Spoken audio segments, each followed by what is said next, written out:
This is a Tabernacle Tidbit, a bite-sized Tabernacle Talk of 5 minutes or less to help you get through your day when you only have a little bit of time.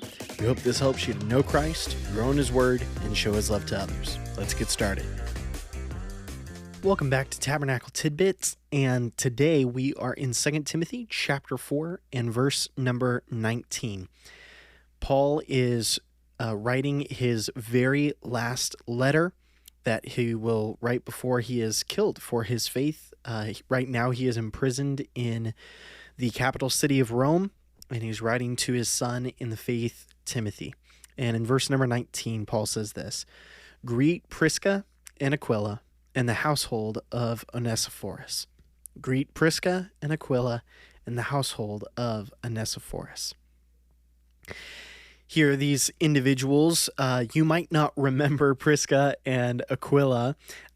Prisca, her name would also sometimes be called Priscilla, and this would be like a diminutive form. It'd be like, James or Jimmy. And so you have Prisca, and for some reason in Scripture, I will probably say Priscilla because that's normally how I know her name. Priscilla, her name is almost always mentioned first in Scripture, which is very interesting. It was not normally that way when people mentioned, husbands and wives. The husband's the really important one, and so you'd say his name first, especially in kind of this patriarchal society. But for some reason, in Holy Scripture, that's not the order that God has it in.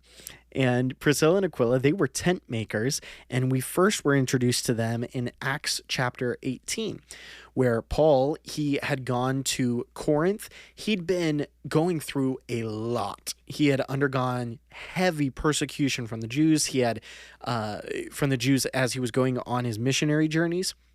He was stoned and left for dead outside of a city. He ended up going to Athens, where he preached in kind of the marketplace and then on the Areopagus on Mars Hill, and did not see a whole lot of acceptance of the gospel from when he was there.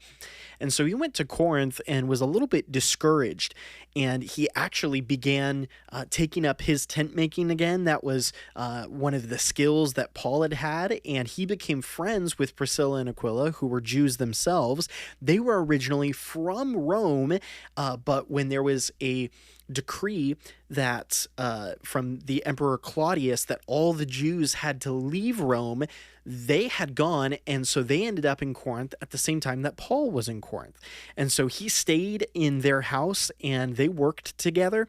They became very knowledgeable in the Christian faith, and they even helped to teach Apollos, who was one of the greatest orators or speakers or preachers of the first century. And so Paul deals a lot with that in the book of 1 Corinthians.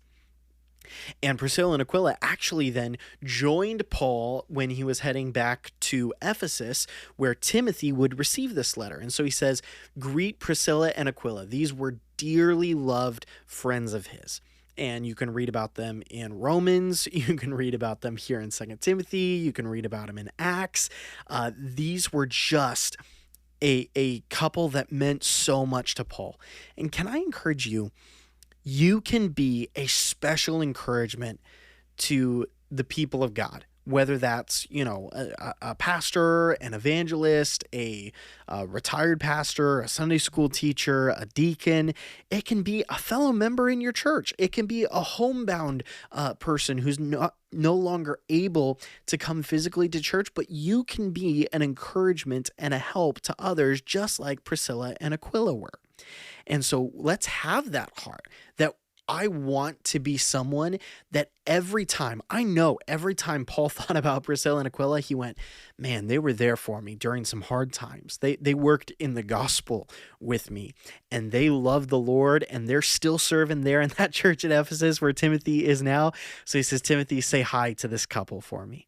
And then he says, greet Priscilla and Aquila and the household of Onesiphorus. And Onesiphorus was the one that he had come to Rome And he was a blessing to Paul while Paul was imprisoned. And so Paul says, we read about him in chapter 1 in 2 Timothy. And unlike Phygellus and Hermogenes, who deserted Paul, who were ashamed of his imprisonment, Onesiphorus was a blessing. The verse specifically says that Onesiphorus often refreshed Paul and was not ashamed of his chains. And so here, even the family of Onesiphorus would have been from Ephesus, where Timothy's pastoring. And so Paul says, say hi to his family for me, because he has been a massive blessing to me.